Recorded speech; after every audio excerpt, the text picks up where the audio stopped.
Hello, welcome to Passion for Marriages. This coaching video on Passion for Marriages is called Free Will. God gave us free will, but that does not mean He will abandon us to our own devices. Understanding free will means understanding God's goodness. God gave us free will to choose between Him and the world. We can choose to live for ourselves and to spend eternity separated from God, or we can choose God and spend eternity with Him. Proverbs 16 verse 9. The heart of man plans his way, but the Lord establishes his steps. God uses people to achieve His goals. Have you ever prayed for the outcome of a decision and someone comes along and basically tells you what to decide, even though they had no clue what you were pondering? We call that confirmation.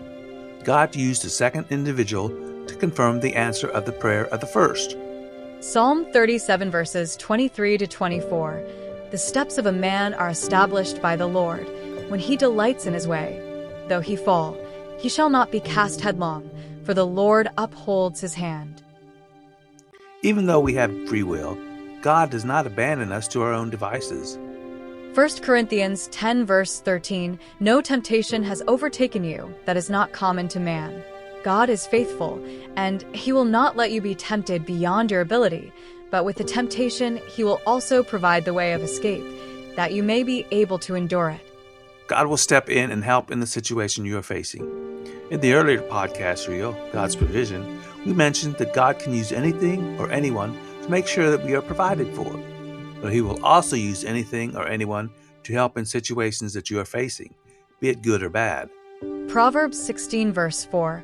The Lord has made everything for its purpose, even the wicked for the day of trouble. Because of God's goodness, when He created Lucifer, who was the anointed guardian cherub considered to be the worship leader of the angels, God gave him free will, knowing full well that Lucifer would rebel. This rebellion, by the way, brought sin and suffering into the world. Romans 9 verses 14 to 16. What shall we say then? Is there injustice on God's part? By no means. For He says to Moses, I will have mercy on whom I have mercy, and I will have compassion on whom I have compassion. So then it depends not on human will or exertion, but on God, who has mercy. When we use free will to choose God over the world, we unleash a power in our lives that comes straight from Him. Be sure and like, comment, share, and subscribe to our channel to get more of our videos. May the God of hope fill you with all joy and peace as you trust in Him, so that you may overflow with hope by the power of the Holy Spirit. Thanks for watching and have a marvelous week.